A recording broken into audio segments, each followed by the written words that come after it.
Welcome viewers. In today's video we are going to discuss about international financial institutions. Whenever we discuss anything in economics, one thing which is common which we hear is something known as World Bank and International Monetary Fund, European Commission, or some banks such as African Development Bank, Islamic Development Bank, etc. So what all these banks or these financial institutions are, how are they classified, and what is the purpose for which they have been set up. So this video we are going to cover all of them. So let's get started. So here in this video, agenda of the video would be to understand to understand about the international financial institutions, IFIs, how do they get classified, and then two most important or most prominent IFIs, which is World Bank and the IMF, International Monetary Fund. Discuss among just both of them and also a quick comparison between the two. So introduction. What is an international financial institution? International financial institution, as the name goes, it's an institution which is international in nature and can be a multilateral or a bilateral. When it is between two countries, it is a bilateral international financial institution, and if it is more than two countries, it is a multilateral international financial institution. There can be national financial institutions like the national banks within the country itself. Like in India, there won't be a State Bank of India or a Reserve Bank of India. So that is a national financial institution. So what are the characteristics of the international financial institution? International financial institution is basically a financial institution which has been established or chartered by more than one country and is subject to international law. And the member countries are not the private ownerships; it is the national government who are the member countries of these institutions. Going forward, how are these international financial institutions classified? There are basically 5 classifications for these IFIs. First being multilateral development banks, second is Bretton Woods institutions, third is regional development banks, fourth is bilateral development banks, and 5 is other regional financial institutions. One important point to note is these are not mutually exclusive categories. Some of the IFIs might be falling under more than one or more than 2 categories as well. So we will discuss each one of them as we proceed in the video. Multilateral development bank. As per the name itself, like it's development bank, it is created by the group of countries to provide or to enhance the development of the member countries, to provide financing and professional advice to the member countries. They help in providing long-term loans at the market rates or maybe at the concessional rates to the member countries, for eradication of poverty and to enhance the development, uplifting the per capita income of the member states, of the citizens of the member states, etc. The multilateral development banks, MDBs, can be further classified into 3 different subcategories, being main MDBs, regional MDBs, and there can be multilateral financial institutions. So the first 2 are banks, multilateral development banks, regional MDBs, third one being not a bank but a financial institution. One of the most prominent MDB here is World Bank. The rest I have mentioned over here through some Google research and Wikipedia. Have a glance at it. We move ahead. Bretton Woods institutions. So what is the meaning of Bretton Woods institution? Bretton Woods twins, as the name called is known. There are 2 Bretton Woods twins. One is the World Bank and one is the International Monetary Fund. Both were created after the end of World War II. Very important to note is I missed the purpose of this IFIs to be discussed earlier, but the purpose of the IFIs is to is same like which was covered over here in the previous slide. The purpose is to enhance the development and to provide the financing and professional advice to the member countries to enhance development, and along with development it would come as a sustainable growth, eradication of poverty, development of the infrastructure, creation of jobs for the member countries. So after the World War II, the European countries and the world across the globe was almost shattered, I would say, and there was an urgent need for a institution to infuse capital and on the poorest of poor country and help the mankind. So when the opening speech was presented at Bretton Woods conference by the then U.S. Secretary of State, he mentioned, Mr. Henry Morgenthau mentioned, bewilderment and bitterness resulting from the depression became the breeders of fascism and finally of war. This has got a very deep meaning, because just before the World War II there was a Great Depression, and then the fascism, and finally we all ended up to war.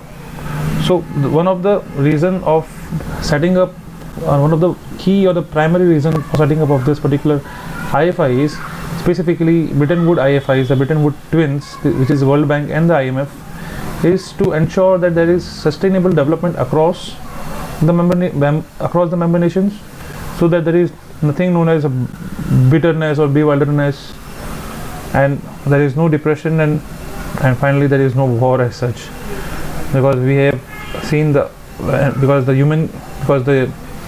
because mankind has seen a world war which has been having a devastating effect across all the world, all the citizens across the world, not just in Europe but Japan, US, India, China, Russia, etc.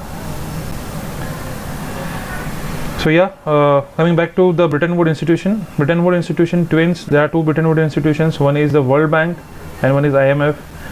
We cover both of them in detail in coming slides, but yeah, primarily the World Bank is the one who helps to improve the capacity and of the countries who are developing or under development, and IMF is the setup for primarily two roles. One is to harmonize the monetary policies across its member states, and second is to ensure the balance of payment by providing some temporary financial assistance. So any country which is the poorest of poor would approach the IMF, and the developing and the developing countries on the path of development would be approaching the World Bank. This is something which has been these institutions are known as. So third category, we discuss on both of them in further details in upcoming slides, but yeah, let us go to third classification. Third classification is regional development banks. Again, as the name says, these are the development banks specific for some regions, and purpose is similar to what the purpose of World Bank is, but the focus is on specific regions like Asian Development Bank or African Development, etc. We move forward. There are some examples over here cited. There are bilateral financial institutions. So what are the bilateral financial institutions? It is when one country is investing in another country, which might be a developing country or its emerging market, and hence there are only two countries, hence the term bilateral as opposed to multilateral. And bilateral financial institutions basically are governed by individual countries, because there are only two countries as such. Yeah. These are some of the examples of the bilateral financial institutions. And finally, we have fifth category is other regional financial institutions. What are the other regional financial institutions? All other financial institutions of the member countries, of the neighboring countries. Sorry for that. For the neighboring countries who establish themselves internationally are the other financial institutions. Most of them are like central bank, followed by development banks and investment banks. So it is like when two banks come together of two neighboring countries or two independent countries and form a third institution. Basically an institution of institution is a regional financial institution, specific focused on particular region. Okay, now let us go ahead in the discussion and let us discuss more about the two key institutions. One is the World Bank and the second is IMF. To start with, first we'll start with the World Bank. So World Bank has been set up in 1944, just towards the closure of or the ending of the World War II. World Bank is the world's largest source of funding and knowledge for the developing countries, and it has around 189 member countries, and staff more than 170 countries and offices across 130 locations, etc.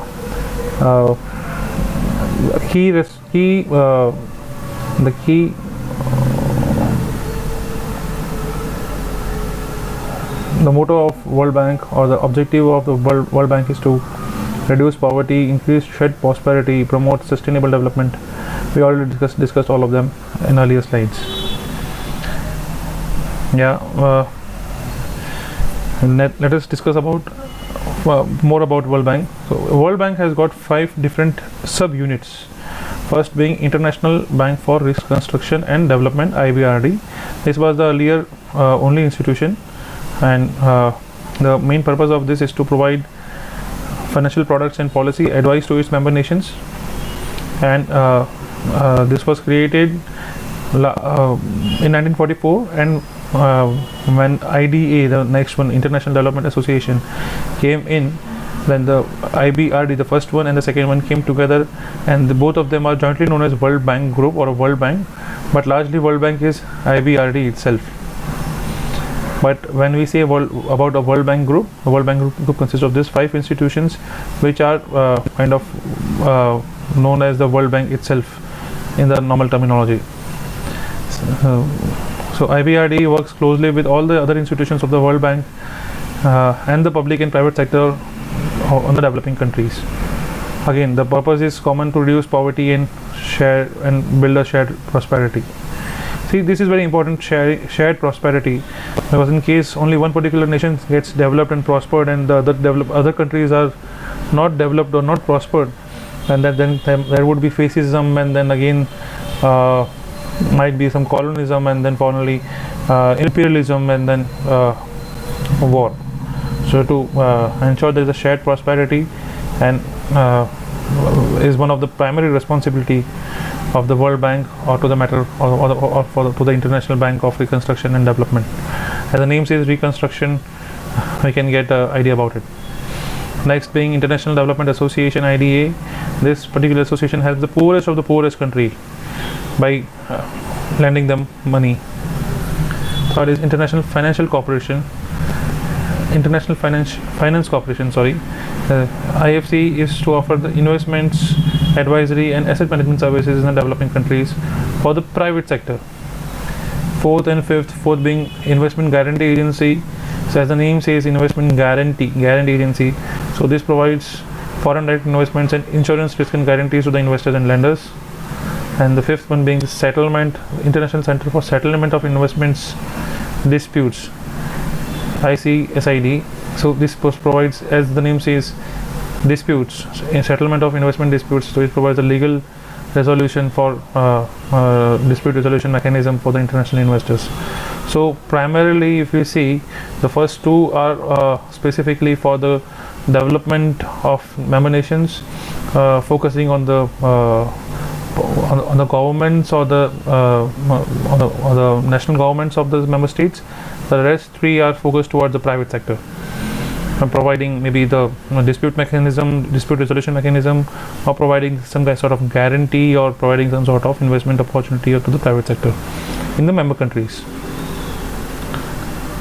So yeah, this is something which we already discussed just some time back.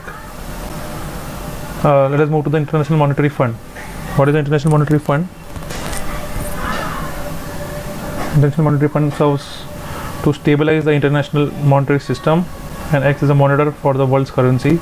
So as I told earlier, there are 2 key responsibilities of IMF. One is to stabilize the international monetary system, and second is to ensure the balance of payment difficulties are met for the member nations. Geeta Gopinath, an Indian American economist, is a chief economist of IMF since 2019. So the objective of IMF is to promote international monetary cooperation, international trade, high employment generation, exchange stability, etc. But important and pertinent to note here is for the member countries who are in financial difficulty. So basically, for the IMF is for the countries who are stressed completely, and whereas World Bank is for the countries who are not as stressed but are under the development path.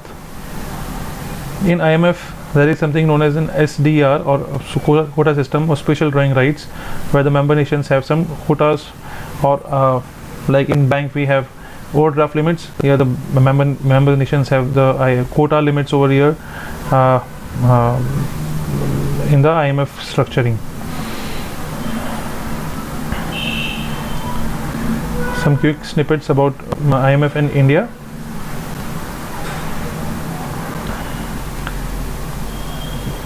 Very important to note is that India has not taken any financial assistance from IMF since 1993 and have repaid all of the loans completely by 31st of May 2000, and currently India is enjoying the 2.44% of SDR in IMF. Yeah, some of the snippets where the importance of IMF has been re-emphasized again and again. A quick comparison between the two similarities. Yeah, both of them are known as twins. Both of them are multilateral financial institutions based out of Washington DC, established through Bretton Woods agreements in 1945 or 44. Differences between the two is the purpose and function. Purpose of IMF is to provide the stability in the monetary systems of our countries, whereas IMF is not to provide any kind of stability in the monetary system across the member countries. It is more to eradicate poverty and provide assistance to the middle income and the low income countries. IMF again function is monitor the economic activity, policy making tools, analysis, etc., balance of payment issues. They support the member countries by facing the balance of payment issues, whereas World Bank provides financial support on specific projects. Distressed economies knocks IMF, progressive or developing economies knocks World Bank. I hope you found this video learningful and meaningful. Please do like, share and subscribe to my channel. Thank you so much.